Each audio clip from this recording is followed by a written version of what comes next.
Semaine avec l'entraîneur adjoint des Canadiens de Montréal, Stéphane Robidas, qui est entraîneur adjoint depuis quelques mois maintenant. Stéphane, merci d'être avec nous aujourd'hui. Ça fait plaisir. Stéphane, parle-moi un peu de la nouvelle réalité que tu as. Si on exclut le côté sportif, mais l'adaptation dans les derniers mois de ta vie, je suis certain que tu n'as pas vu passer la deuxième moitié de l'année 2022. Non, on est rendu déjà à 15, on a déjà joué 15 matchs et c'est quand même incroyable. Tout se passe vite. Si on compare à l'an passé où on jouait, c'était plus de pratique, moins de matchs. Là, c'est un autre beat de vie, mais vraiment, je me plais beaucoup. Là. Justement, tu en parles de l'année dernière, tu étais entraîneur-chef avec les Cantonniers de Magog, tu t'es rendu finalement jusqu'à la Coupe TELUS. Qu'est-ce que tu gardes comme souvenir de ce passage-là avec les Cantonniers qui t'a aidé puis où tu as été entraîneur-chef de l'équipe? Vraiment, c'est une année que j'oublierai jamais. Le groupe de joueurs, l'organisation, ce qu'ils m'ont fait vivre, d'avoir la chance de gagner un championnat. Au Québec. On a perdu en finale à la Coupe TELUS, mais juste de gagner le feeling quand on a levé la Coupe à Lévis, de vivre ça avec les joueurs, ça a été quelque chose que je vais me rappeler toute ma vie. Ça, c'est vraiment, les gars m'ont fait vivre des belles émotions. Puis à la Coupe TELUS, comment les gars ils ont travaillé, ils n'ont jamais abandonné. La façon dont on est revenu dans le match en finale, de perdre ça cruellement, c'est sûr que ça fait mal au cœur, mais je retiens que juste du positif de cette année-là avec les gars. Est-ce que tu pensais que tu allais poursuivre avec les Cantonniers de Magog cette saison ou est-ce que tu te voyais déjà accéder à ce niveau-là? Comment ça s'est passé cet été lorsque Martin Saint-Louis t'a contacté? Je te dirais que tout de suite après avoir perdu la Coupe TELUS, je pensais déjà à l'année suivante, les choses que je voulais améliorer, les choses que je voulais faire de mieux. Là, il est venu l'appel de Stéphane Julien qui est arrivé d'un peu de nulle part. Je ne m'attendais pas à ça. Stéphane Julien qui est l'entraîneur-chef du Phoenix. De Sherbrooke. Fait que j'ai accepté le poste finalement avec le Phoenix. Puis un petit peu plus tard, Martin, quand il m'a approché, encore une fois, c'était pas dans mes plans. C'était pas.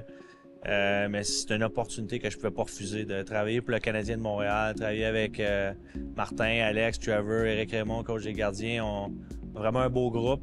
Une belle organisation, un beau groupe de jeunes joueurs aussi. Fait que c'est vraiment, je me plais beaucoup. Là. Si tu parles de justement tes collègues comme entraîneurs, Martin Saint-Louis, Trevor Letowski, Alex Burrows, toi, vous êtes tous des anciens joueurs. Est-ce que tu penses que c'est ça la nouvelle réalité maintenant dans la Ligue nationale, d'avoir des anciens joueurs comme ça où il y a encore la place pour des entraîneurs, je vais dire, de carrière, comme on dit? Je pense qu'il y a de la place pour tout. Il n'y a pas nécessairement une recette. Je pense, moi, c'est comme ça que je vois ça. Nous, c'est un peu notre modèle, un peu. On est tous des joueurs qui ont joué à la même époque. On est tous des passionnés de hockey.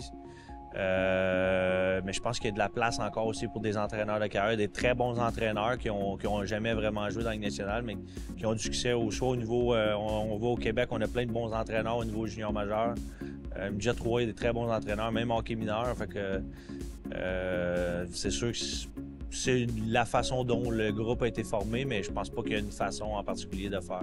Parle-moi de ce que ça a représenté pour toi d'arriver avec le Canadien. C'était ta première expérience dans la Ligue nationale comme entraîneur. C'était avec le Canadien de Montréal. Ça devait faire spécial, même si je sais que tu as eu ta carrière de joueur dans un environnement majoritairement différent du Canadien. Là. Oui, mais j'ai eu la chance d'avoir eu la chance de commencer ma carrière à Montréal, d'être repêché par le Canadien, de vivre le marché montréalais. Je pense que ça m'aide énormément aujourd'hui dans ce que je fais. Je savais exactement à quoi m'attendre. Trouves-tu que ça avait changé beaucoup depuis l'époque où tu avais été comme joueur et que tu revenais ensuite comme entraîneur? C'est sûr que tout a changé. Si on regarde au niveau, quand je suis arrivé au Centre Bell, c'est même plus la même chambre. Le lounge, le gym, beaucoup de choses qui ont changé. Le chef, la nourriture qu'on a à tous les jours, ça, c'est toutes des choses qui sont nouvelles qu'on n'avait pas. Et qui sont appréciables? Oui, exact. On manque pas de nourriture, ça, c'est sûr.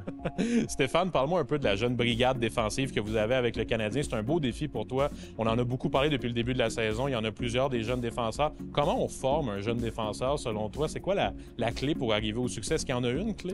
Bien, je sais pas s'il y a une clé ou je pense pas qu'il y ait nécessairement une route, quelque chose de particulier à faire. Je pense que chaque joueur a une identité. Puis je pense que ce qui est important, c'est de trouver ton identité comme joueur.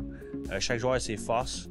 Il y a des choses tout le monde a des choses qu'on doit améliorer. Je pense que c'est de continuer à peaufiner tes forces, qui demeurent tes forces, puis tu peux aller les chercher à un autre niveau, puis tout en améliorant un petit peu les choses qui peuvent te faire un petit peu plus mal.